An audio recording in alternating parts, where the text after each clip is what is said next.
Bueno, hermanos, como es costumbre, el Día de los Padres siempre me ha gustado usar la ocasión para predicar sobre la paternidad. En este día vamos a tener dos pasajes claves que ven ahí ustedes en pantalla. Está un poco chiquito, pero sí, yo creo que sí los alcanzan a ver. Deuteronomio capítulo 6, versículos 1 al 8 y Efesios capítulo 5, versículos 15 al 21. La idea de este mensaje, hermanos, en realidad no es mía.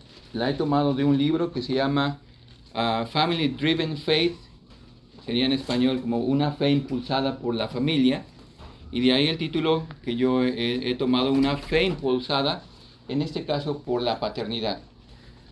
Ahora, al referirme a la paternidad, no solamente me estoy refiriendo a la responsabilidad y a los deberes que el hombre tiene en el hogar, sino estoy refiriéndome a la labor que juega tanto el padre como la madre en la crianza de sus hijos. El término en inglés es parenting, ¿verdad? No lo usamos tanto eso en español como paternidad, pero parenting básicamente se refiere a la crianza de los hijos. Ahora, si usted busca una definición, esto es lo que yo encontré ahí en Wikipedia, acerca de lo que significa parenting o crianza de los hijos, y dice eso: es el proceso que promueve y apoya el desarrollo físico, cognitivo, social, emocional y educativo desde la infancia hasta la edad adulta, y no se limita exclusivamente a una relación biológica. ¿Cuántos están de acuerdo con eso? Las tres metas primarias de la crianza son mantener a los niños sanos y seguros, preparar a los niños para una vida adulta independiente, enseñarles valores que se alineen con la cultura de los padres. Realmente, si nosotros nos quedamos con esta definición, ¿qué estamos perdiendo de vista ahí? ¿Qué piensan?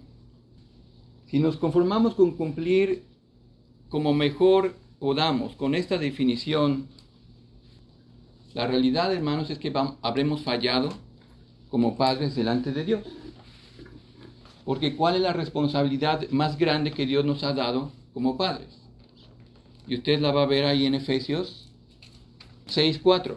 Dice así: y ustedes, padres, no provoquen a ira a sus hijos, sino críenlos en la disciplina e instrucción del Señor.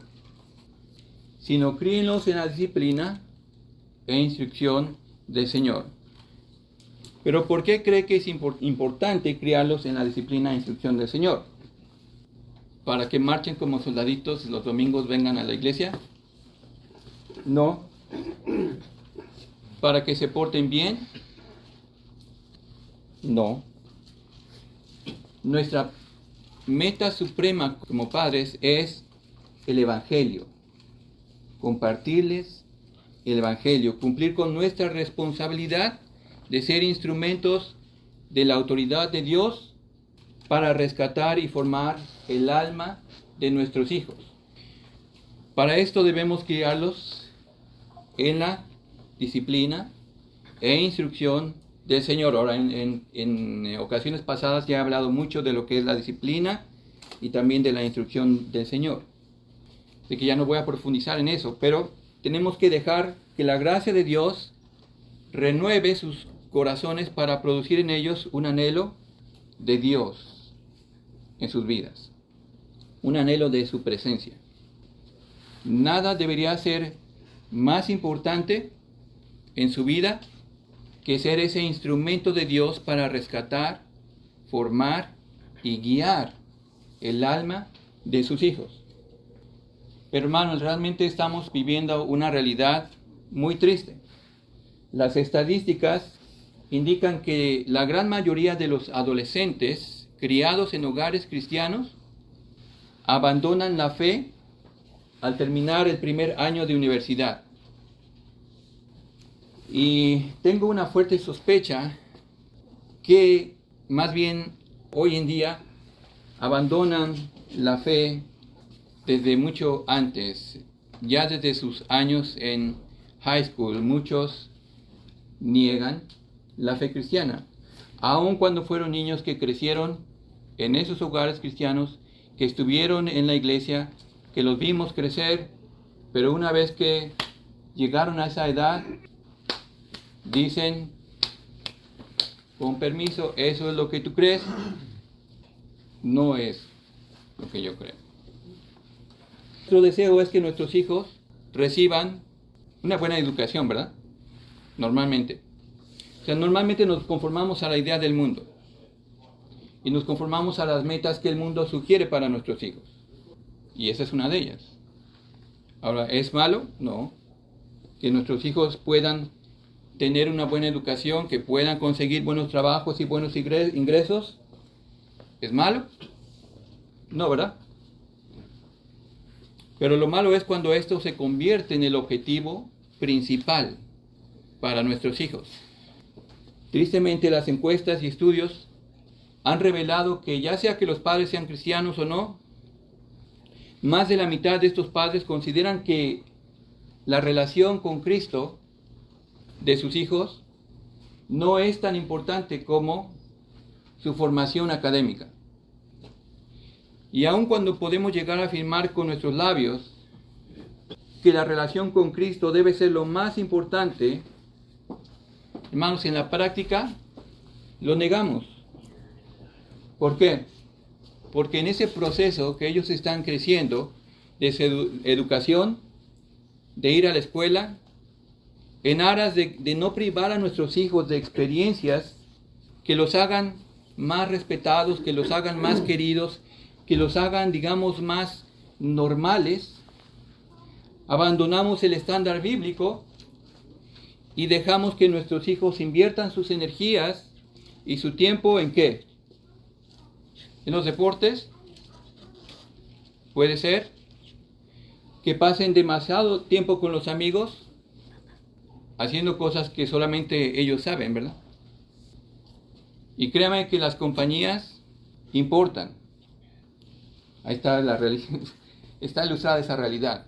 ¿Importan las compañías? Claro que sí. Mire, la realidad es que un necio más otro necio es igual a ¿qué? ¿Un sabio? ¿Dos sabios? ¿Cuál? Dos necios. Exactamente, dos necios. Pero mire, no tome mi palabra como verdadera. Vean lo que dice Proverbios 13:20. El que anda con sabios será sabio, pero el compañero de los necios, ¿qué? Sufrirá daño. Pero nosotros actuamos como si eso realmente no fuera verdad. No queremos, por ya temor a que se rebelen, que se vayan con sus amigos 2, 3 horas, 4 horas. ¿Qué están haciendo? Si están con otro necio. Así que nosotros muchas veces les damos esas libertades pensando que no les van a afectar en lo absoluto. Es como pensar que podemos dejar esa mandarina en medio de esas dos podridas y que esa mandarina no le va a pasar nada. Otra cosa que permitimos, hasta que promovemos, es que dediquen demasiado tiempo frente a la televisión, viendo películas, jugando videojuegos, consumiendo demasiado tiempo ahora en los celulares o con otros medios electrónicos. Ahora, no me escuche mal, no estoy diciendo que eso es el demonio, ¿verdad? Que la televisión es mala, no. Pero en promedio, hermanos, un niño, un joven, pasa de 3 a 4 horas diarias frente a estos aparatos. Ahora también, muchas veces, como ya crecieron, dejamos que, ahora pues que el novio, que la novia, ¿verdad? Que pues ya si tiene 13, 14 años, 15, no, pues ya las señoritas se desarrollaron mucho, ¿verdad? ¿Y ahora qué? Están diciendo, mamá, papá, ¿por qué no puedo tener novia, no? Y tienen una presión en la escuela con sus compañeros, con sus amigos. Y si ellos dicen que es que no me dejan mis papás, ellos no deberían decir, es que no me dejan mis papás. Si ellos dicen es que no me dejan mis papás, es porque no tienen una convicción, porque no se les ha instruido de la razón por la cual ellos no deberían de involucrarse en una relación de noviazgo cuando tienen 13, 14, 15 años, 16 años. Nada más déjeme mencionar algo más en cuanto a esto. Cuando permitimos que nuestros hijos empiecen con una relación temprana de noviazgo, lo que estamos haciendo es como dejarles que jueguen con fuego, porque lo más seguro es que van a involucrarse en una relación sexual a temprana edad, que va a empezar a minar, a destruir su autoestima, su corazón. Pero hermanos, cuando ellos llegan a la adolescencia, digamos que entre los 10 a los 19 años de edad, siempre hay cosas más importantes que aún tienen que aprender. Ahora, otra razón por la que los hijos abandonan la fe es porque hemos creído que es la iglesia quien tiene la responsabilidad de impulsar, de hacer crecer la fe de nuestros hijos. Y hemos hecho caso omiso a nuestra responsabilidad que claramente el Señor nos ha dado en su palabra. Hermanos, ustedes y yo debemos estar conscientes que el discipulado y la fidelidad multigeneracional, ahora cuando digo multigeneracional quiere decir de generación en generación, comienzan y terminan ¿en dónde? Casa. En el hogar, en la casa. Así que no podemos, hermanos, conformarnos simplemente con sobrevivir, con esperar que ellos automáticamente tengan ese deseo cuando vienen aquí y están por una hora escuchando la palabra de Dios, 40 minutos, 45 minutos. ¿Y el resto de la semana qué hacen? Pues nada que tenga que ver con la fe. Entonces no podemos esperar que su fe crezca, que su fe sea impulsada. Pero hermanos, tenemos que también tener esperanza porque Dios no nos ha dejado a la deriva como padres. Él nos ha dado un plan que Él ha trazado en su palabra y nos manda a nosotros ¿a qué? A tomar nuestra responsabilidad. Proverbios 22:6 dice: instruye al niño en su camino que debe andar, y aun cuando sea viejo, ¿qué? No se apartará de él. Ahora, hermano, rápidamente un comentario breve aquí. Esto no es una promesa, no es una garantía, pero es más factible que cuando se instruye a los niños en el camino del Señor, ellos permanezcan en ese camino. Entonces, ¿qué tenemos que hacer? Debemos esforzarnos en la gracia para que nuestros hijos sean impulsados a permanecer en la fe.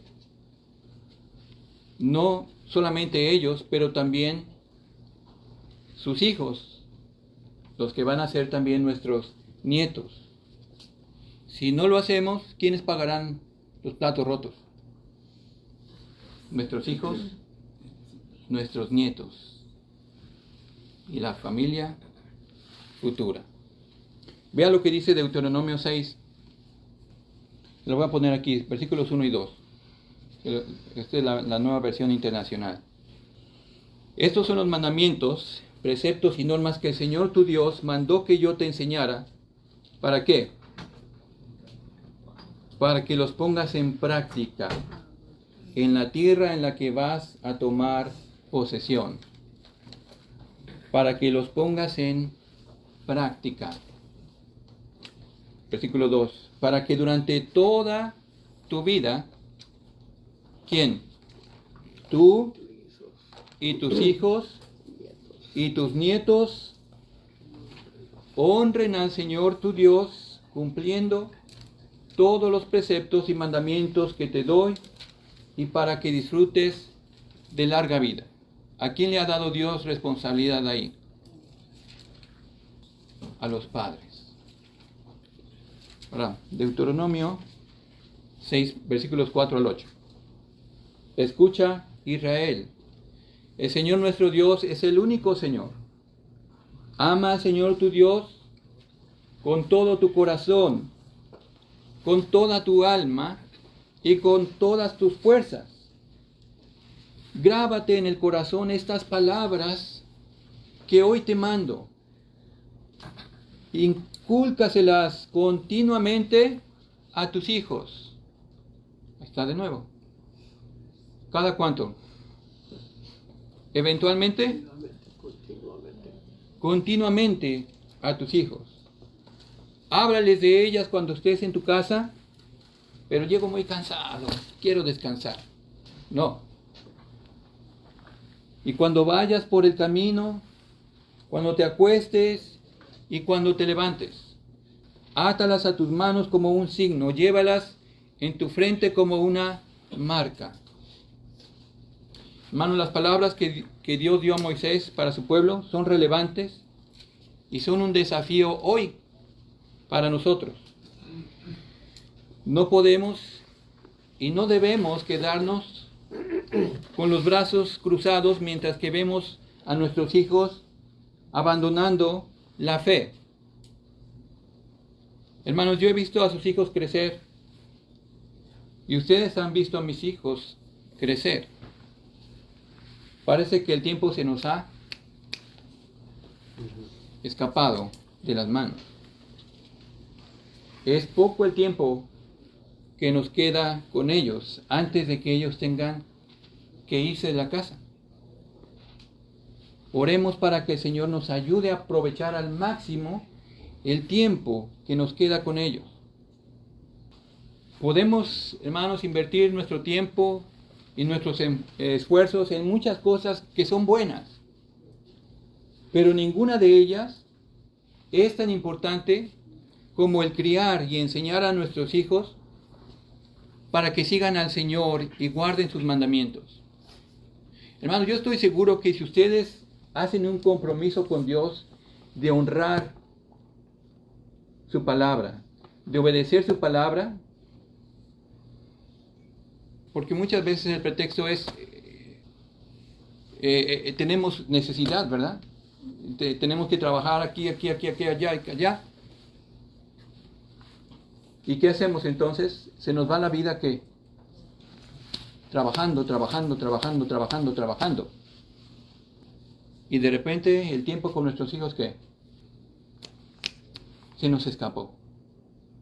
¿Cuánto es que pudimos influenciar sus vidas? Muy poco. O casi nada. Pero si hacemos el compromiso con Dios, yo estoy seguro que de alguna manera el Señor va a proveer. En lugar de afanarnos nosotros, que dice, mas buscad primeramente ¿qué? El reino de Dios y su justicia. Y todas estas cosas os serán añadidas, dando nuestras necesidades físicas. ¿Está usted dispuesto a actuar? ¿Desea hacer usted lo que Dios le manda para que sus hijos sigan al Señor y permanezcan en la fe? Recuerde que Dios no le pide a usted que sea capaz. Lo único que le pide a usted es que esté dispuesto. Y si usted está dispuesto, Él va a tomar su debilidad, Él va a tomar su incapacidad y la va a transformar. Y mientras que le esté transformando, el Señor va a obrar cosas buenas en usted y en los corazones de sus hijos. Todo por la gracia de Dios. ¿Por dónde es que debemos comenzar entonces?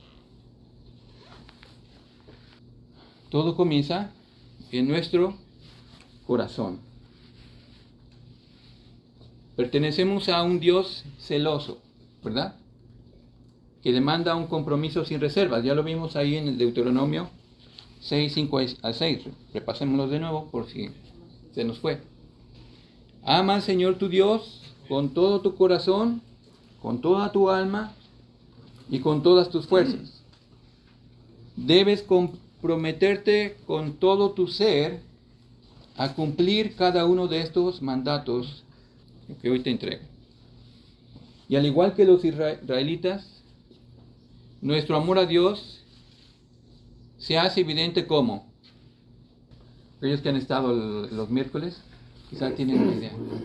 ¿Cómo? Exactamente. cuando obedecemos sus mandamientos. La obediencia, entonces, hermanos, es el fruto de la salvación. No es un requisito de la salvación, es un fruto de la salvación. Si nuestros corazones no están comprometidos con Dios, ¿qué va a pasar? Algo más va a ocupar ese lugar.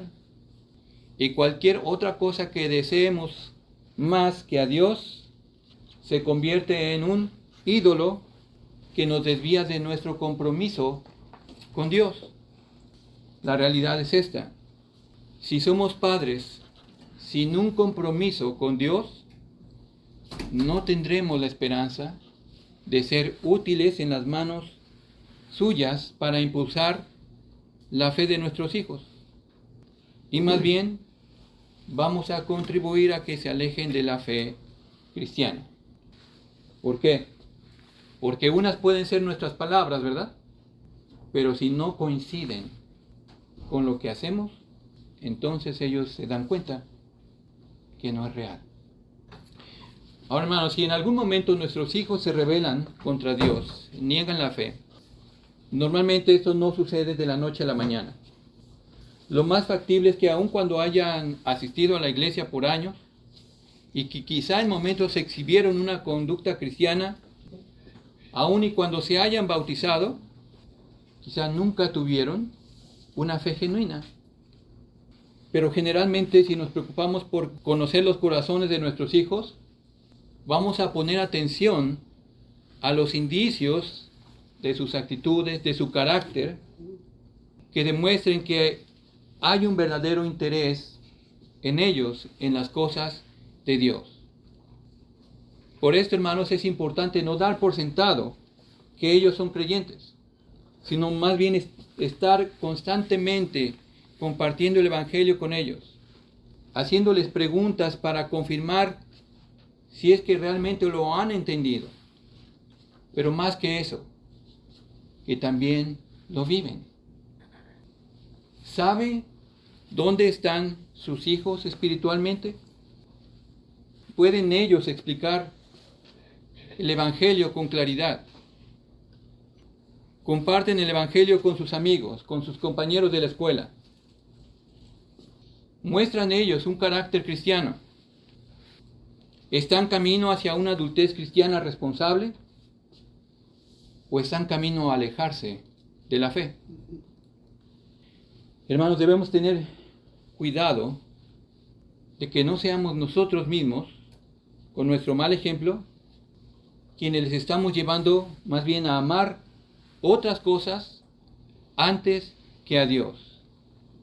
Si el seguir a Cristo es algo secundario en su vida, si es algo secundario en mi vida, no podemos esperar y menos exigir que Cristo sea algo primario en la vida de nuestros hijos. La pregunta que surge es, entonces, ¿cómo podemos evitar que nuestros corazones vayan tras ídolos cuando vivimos en una cultura que está plagada de ellos? ¿Cómo podemos vencer la cultura y vivir para el Dios que nos salvó? Al Dios que entregó a su Hijo para rescatarnos. Y aunque esto, hermanos, representa un desafío grande, es posible lograrlo con la gracia de Dios y si vivimos en dependencia del Espíritu Santo. Debemos seguir la exhortación de Pablo que nos da ahí en Efesios capítulo 5. Si quieren buscarlo en sus Biblias, Efesios capítulo 5, versículos 15 al 21. Ahí encontramos el modelo de vidas que honran a Dios en medio de una cultura como en ese contexto que estaba plagada de paganismo. Ahora aquí entonces les voy a dar tan solo 5 pasos de acción que como padres podemos dar para ser nosotros, con la ayuda del Espíritu Santo, quienes impulsemos la fe de nuestros hijos hacia una fe verdadera. Y por cierto, hermano, realmente mi intención aquí no es hacerles sentir culpables. Mi intención es simplemente que el Espíritu Santo ponga convicción empezando con mi corazón, de la importancia del rol que Dios nos ha dado como padres. Entonces, capítulo 5, versículo 15, dice así: así que tengan cuidado de cómo viven, no vivan como necios, sino como sabios. ¿Cuál es el primer paso? Cuidemos nuestro andar, o cuidemos la forma en que vivimos. Si hemos de vivir como sabios, vamos a vivir a la luz de nuestra posición como hijos de Dios, en obediencia, en devoción a nuestro Salvador, en contraste con el vivir necio, que es vivir adoptando la conducta de aquellos que viven sin Cristo, de aquellos que viven de forma irresponsable ante Dios, negándolo con sus acciones y sus palabras. Si nosotros usamos un lenguaje inapropiado, si nosotros solemos ser deshonestos, será más factible que nuestros hijos también imiten ese comportamiento. Si tenemos un problema con la ira, tendemos a enojarnos, levantando la voz, gritando, aún hasta aventando cosas, faltando el respeto a los demás. ¿Cómo podemos enseñarles que sean respetuosos? Especialmente que respeten a su mamá, ¿verdad? Recuerde que nuestros hijos aprenden más de lo que ven que de lo que escuchan. Nuestras palabras van a tener siempre un alcance limitado si se contradicen con nuestras acciones. Entonces, hermanos, vivamos como sabios. Número 2. Ahí está en versículo 16. Saquen el mayor provecho de cada oportunidad en estos días malos. ¿Cuál es el paso de acción aquí? Pues seamos buenos administradores del tiempo. Es un buen ejercicio para nosotros estar evaluando cómo es que estamos invirtiendo nuestro tiempo. ¿Estamos gastando el tiempo en cosas que nos distraen de nuestros deberes como esposos, de nuestro deber como padres? Y en el caso de las mujeres, están gastando el tiempo en cosas que les distraen en su deber, en su responsabilidad como esposa o como mamá. Las cosas en las que estoy invirtiendo son necesarias, convenientes, indispensables para impulsar la fe de mis hijos. El tiempo que tenemos para influenciar la fe de nuestros hijos, como he mencionado antes, es muy corto. Así que, número 3, sean entendidos de la voluntad de Dios. Efesios 5:17. ¿Alguien que quiera leer Efesios 5:17, por favor? Así pues, no sean necios, sino entendidos cuál es la voluntad del Señor. Gracias, hermano. El hombre insensato tiene su entendimiento entenebrecido. Eso lo vemos ahí en Romanos capítulo 1. Sus prioridades, sus valores son contrarios a la voluntad de Dios. No tiene interés en glorificar a Dios ni de dar gracias a Dios. ¿Por qué? Se cree autosuficiente. Se enorgullece de su propia sabiduría y no está dispuesto a recibir consejo, mucho menos corrección, ¿verdad?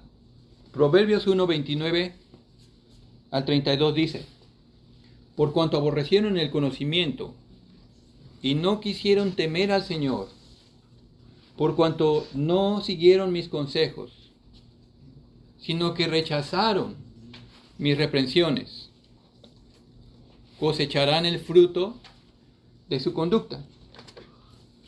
Se hartarán con sus propias intrigas. Su descarrío e inexperiencia los destruirán. Su complacencia y necedad los aniquilarán. Wow. Hermanos, no podemos actuar neciamente haciendo nuestra propia voluntad en lugar de la de Dios y aún así esperar la bendición de Dios y esperar que nuestros hijos no sufran las consecuencias. Debemos ser entendidos de cuál es la voluntad de Dios para nosotros como padres. ¿Cuál es? Que respondamos a nuestro llamado de ser buenos representantes de la autoridad de Dios ante nuestros hijos. Especialmente nosotros como padres somos representantes de la autoridad de Dios en nuestros hogares. Ahora, eso no es solamente para que usted sienta el peso de su responsabilidad, porque aunque podamos sentir el peso, debemos de voltear a Dios y de saber que Dios no nos ha dejado solos en esa responsabilidad. La autoridad invisible de Dios la ha hecho visible para nuestros hijos, ¿cómo? ¿A través de quién? Papá y mamá.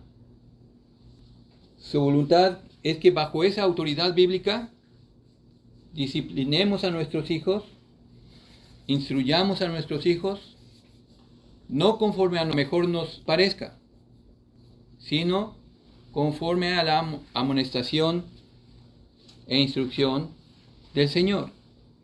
Ahora, cuando nosotros vemos esa palabra amonestación en el pasaje, esa palabra denota corrección. Y esta es la acción formativa donde estamos sembrando la palabra de Dios para que ésta pueda formar parte de su carácter. No estoy hablando de su conducta solamente, de su carácter. Y cuando estamos disciplinando, instruyendo, corrigiendo a nuestros hijos, debemos hacerlo como reflejando nosotros mismos el carácter de Cristo en nosotros. ¿Cómo? Siendo amorosos, siendo pacientes, misericordiosos, perdonadores, firmes, pero llenos de gracia. Hermanos, cuando nuestros hijos ven un amor así, ellos en realidad se sienten amados. Ellos en realidad se sienten protegidos. Número 4. Ríndanse continuamente, es decir, diariamente, al control del Espíritu Santo. ¿De dónde sacamos eso? Pues del versículo 18 del capítulo 5 de Efesios. ¿Qué dice? No se emborrachen con vino, porque eso les arruinará la vida. En cambio, sean llenos del Espíritu Santo. El apóstol Pablo pone aquí un claro ejemplo de algo que puede controlar nuestra vida y arruinarla. ¿Qué es? El alcohol, el vino. Ahora, ¿qué se requiere para emborracharse? ¿Una copa? ¿Una cerveza? ¿No? ¿Qué se requiere? Una, dos, tres. Y como una no es ninguna, ¿qué? ¿Verdad? Es el dicho, ¿no? O sea, se requiere de una acción continua de estar bebiendo hasta que hace su efecto. Nosotros perdemos el control y ya lo que nos domina es el efecto del alcohol, es lo que nos controla. Creo que todos sabemos que el alcoholismo tiene un potencial altamente destructivo. Causa muchos desórdenes mentales, depresión, ansiedad, psicosis. Físicamente puede producir cirrosis en el hígado, además de otros padecimientos físicos. Socialmente destruye matrimonios, amistades, familias, y las estadísticas muestran que 7 de cada 10 accidentes automovilísticos están relacionados con el consumo del alcohol. Del registro de muertes violentas, 40% están relacionadas al consumo del alcohol. Aproximadamente 3.2 millones de personas mueren al año a causa del abuso del consumo del alcohol. A ver lo que dice Proverbios 21. El vino produce burlones, la bebida alcohólica lleva a la pelea. Los que se dejan llevar por la bebida no pueden ser sabios. O sea, es una muestra de necedad, de falta de dominio propio, ¿verdad? Ahora, hermanos, muchos podríamos decir, bueno, así que eso yo, para mí, mira, me pasa de lado porque yo ni siquiera tomo, así que yo estoy bien, porque no soy borracho. Y está lleno de espíritu, bueno, es no mucho, pero digamos que estoy en un punto intermedio. Pero la realidad es que si nosotros, no podemos permanecer en un punto intermedio. Si resistimos a la llenura del Espíritu Santo y a su control, estamos desobedeciendo el mandato de Dios flagrantemente. Ser llenos del Espíritu no es una opción. No es opcional para los creyentes. ¿Por qué? Porque es un mandato de Dios. Si queremos no solo conocer la voluntad de Dios, pero hacer la voluntad de Dios, necesitamos ser llenos del Espíritu. ¿Por qué? Porque no es posible hacer la voluntad de Dios aparte del Espíritu de Dios. Surge la pregunta entonces, ¿cómo es que podemos ser llenos del Espíritu Santo? Primero, ¿qué se requiere? La morada del Espíritu. Si usted ha creído verdaderamente en la persona y en la obra de Cristo en la cruz, que Él pagó la deuda total de sus pecados, si usted ha aceptado eso por fe, entonces usted ha sido bautizado y sellado por el Espíritu en ese momento que ha creído. Entonces tenemos el Espíritu. Pero ahora el mandamiento, ¿cuál es? Ahora sean llenos del Espíritu. Hemos recibido la plenitud del Espíritu, ¿verdad? Dios no nos dio gotitas de su Espíritu, nos dio su Espíritu completamente. Pero ahora el mandamiento es nosotros estar llenos de ese Espíritu. Y debemos hacerlo si es que queremos vivir en victoria espiritual. Porque si no estamos llenos del Espíritu, vamos a vivir en debilidad, en frustración y en derrota espiritual. Ahora, es Dios quien nos llena con su Espíritu, pero involucra un acto de sumisión de nuestra parte. Es una sumisión de día tras día y momento tras momento al control del Espíritu. ¿Qué es lo que incluye nuestra sumisión a Dios? Incluye nuestra confesión de nuestro pecado. Rendir nuestra voluntad completamente a Él. ¿Qué incluye eso? Rendirle nuestro tiempo, nuestros talentos, nuestros deseos, nuestro cuerpo, en pocas palabras, todo nuestro ser a Él. Entonces, ¿qué requiere? Ser lleno del Espíritu, ser habitado por el Espíritu, ¿verdad? ¿Qué involucra eso también? Confesión de nuestro pecado y rendir nuestra voluntad completamente a Él. Requiere vaciarnos de nosotros mismos, vaciarnos de nuestro egocentrismo. Pablo lo dijo de esta manera ahí en Gálatas 2:20. Con Cristo estoy juntamente crucificado. Con eso que está diciendo, estoy muerto. He muerto con Cristo. Y ya no vivo yo, mas vive Cristo en mí. Y lo que ahora vivo en la carne, ¿qué? Lo vivo en la fe del Hijo de Dios, el cual me amó y se entregó a sí mismo por mí. Ahora, el medio que Dios ha provisto para ser llenos del Espíritu, ¿cuál es? Su palabra. A medida que nosotros vamos alimentándonos de su palabra, ella empieza a controlar nuestro pensamiento, nuestros deseos y nuestra voluntad. ¿Ve? Y eso es la comparación. En lugar de que el alcohol sea el que cause ese efecto, ahora es la palabra de Dios quien va a causar ese efecto. De controlar nuestros pensamientos, nuestros deseos, nuestra voluntad. Y vivir lleno del Espíritu, ¿qué va a hacer? Nos va a llevar a alabar a nuestro Dios y a nuestro Salvador en nuestros corazones, con nuestros labios. Y nos llevará también a vivir con gratitud hacia Él, que nos ha colmado de bendiciones espirituales, que nos ama y que nos amará por toda la eternidad. Y esto es algo que debe suceder, ¿dónde? ¿Los domingos cuando venimos aquí? No. En nuestros hogares, en el día a día. En lugar de ser solo una actividad de un rato por el domingo que damos gracias a Dios, de que alabamos a Dios. No. Eso debe formar parte de nuestra vida diaria, de nuestra vida familiar. Hermanos, y si nuestros hijos ven esto, si tienen este testimonio de sus padres, el Espíritu Santo puede usarlo para impactar sus vidas e impulsarlos a una fe verdadera y firme. Ahora, número 5. Sigan el orden bíblico de sumisión. Efesios 5:21 dice: sométanse unos a otros en el temor de Cristo. Y este, hermanos, es un punto importantísimo para crear un ambiente familiar saludable espiritualmente, que agrade al Señor. Y la sumisión de los unos a los otros en sí es el resultado de la sumisión del Espíritu Santo primeramente y de su llenura.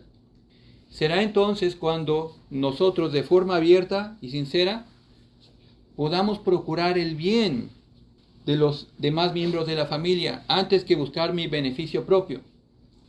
Esta sumisión de unos a otros tiene un orden específico y un modo específico. No es de, como algunos han pensado, bueno, es que dice unos a otros, o sea, todos contra todos. Los padres que se sometan a los hijos, los esposos que se sometan a la esposa. No. Espérense. Por eso es que Pablo establece claramente el orden de la sumisión en los versículos que siguen. Y hasta el capítulo 6, versículo 4, habla de ese orden de sumisión en relación a la familia. Así que el orden que vemos es este. Esposas que se someten a los esposos. Los maridos deben amar a sus esposas como Cristo amó a la iglesia, y los hijos obedeciendo a sus padres. Si la esposa ha adoptado la cultura, los niños por encima de todo, ¿qué va a hacer? A veces eso pasa, ¿verdad? Recién nacen los niños, ¿y qué pasa? Mis hijos primero, por encima de todo. Relega al esposo a un segundo lugar, lo trata como el mandadero, que solo le sirve a ella, ve por los pañales, ve por él. Ha roto el orden bíblico y solo va a causar caos. En lugar de eso, la esposa debe dar prioridad a su relación con el esposo. Y esto será, de hecho, una lección también para los hijos. Ahora, si el esposo da prioridad a cualquier otra cosa que no sea su esposa y sus hijos, ha roto el orden bíblico de sus prioridades. Si el esposo es áspero, es grosero, insulta a la esposa, ha violado el mandamiento de Dios. Miren lo que dice Colosenses 3:19. Maridos, ame cada uno a su esposa y nunca la trate con aspereza. ¿Quién lo firma? ¿Yo? No, ¿quién? Dios. Soy como que apenas. Como que lo dio muy bajito. Hermanos, ¿por qué dice? ¿Qué no entiende Dios que a veces las esposas pueden sacar a uno de quicio, verdad? ¿Que no tiene uno derecho a enojarse? Tenemos el derecho a enojarnos, pero no tenemos el derecho a actuar en nuestro enojo y hablarles ásperamente a nuestras esposas. Y decirle, a mí no, tú... No tenemos ese derecho. ¿Sabe por qué? Porque de hablarles ásperamente, enojados, gritándole con aspereza, penetra, hiere profundamente el corazón de su esposa. Pero su esposa es usted, es parte de usted mismo.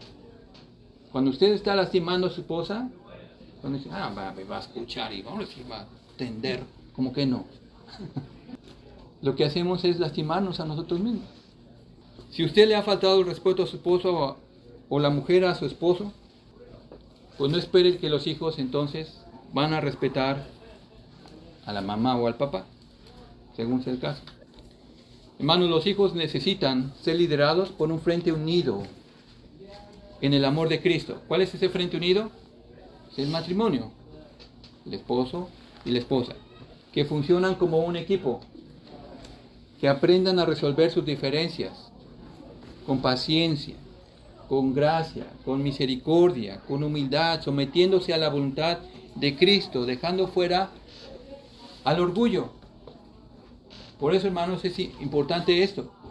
Si olvidan todo eso, la clave es someterse primeramente a Dios. Sométanse a Dios y hagan su voluntad. Ok. Entonces es el matrimonio que debe sentar ese orden bíblico de sumisión, que marque la pauta para la disciplina en el hogar. Ahora déjenme terminar con esta cita de John MacArthur. Él dice: es hora de que los cristianos declaren y vivan en la práctica lo que la Biblia siempre ha declarado y lo que la Iglesia siempre ha enseñado hasta años recientes. La norma de Dios para el matrimonio y la familia produce sentido, felicidad, bienaventuranza, bendición, recompensa y satisfacción duradera. Y es el único principio que puede producir esos resultados. ¿Qué va a producir esos resultados? Lo que Dios ha ordenado para el esposo y para la esposa, para el matrimonio. Que ambos se sometan a Dios, que sean llenos, controlados por el Espíritu Santo. De otra forma, no funcionará. Amén. Vamos a orar. Bendito Padre Celestial, gracias te damos, Señor, por tu palabra. Gracias por darnos tu guía, darnos dirección. Señor, reconocemos que somos duros de corazón, somos torpes, somos necios muchas veces, Padre, porque no nos negamos a hacer tu voluntad. Nos resistimos y aún, Señor, muchas veces hasta tenemos falta de fe. Pero es una realidad, Padre, porque tú no mientes. Tú eres quien ha creado el matrimonio. Tú eres quien ha creado la institución de la familia. Tú eres quien sabe los principios que le pueden guiar. Lo que puede realmente ser de beneficio, de bendición, de satisfacción para la familia, para el esposo, para la esposa y para los hijos. Así que, Padre, ayúdanos para que seamos esposos, en el caso de las mujeres, esposas, matrimonios, que puedan impulsar la fe de nuestros hijos. Pero no podemos hacerlo nosotros solos. Necesitamos ser llenos de tu Espíritu. Necesitamos ser controlados por tu Espíritu. Y no lo podremos hacer, Señor, si no damos esos pasos. Si no andamos, Señor, sabiamente. Si no te buscamos por medio de tu palabra. Si no reconocemos, Señor, tu presencia en nuestras vidas y tu autoridad en nuestras vidas. Así que perdónanos, Señor, y por favor, Padre, obra en el corazón de nuestros hijos, para que ellos también reciban la gracia, tu perdón, tu misericordia, para que también, Señor, ellos permanezcan en la fe, y para que también ellos puedan ser también padres y madres que impulsen la fe de sus hijos. Lo pedimos en el precioso nombre de tu Hijo Jesucristo. Amén.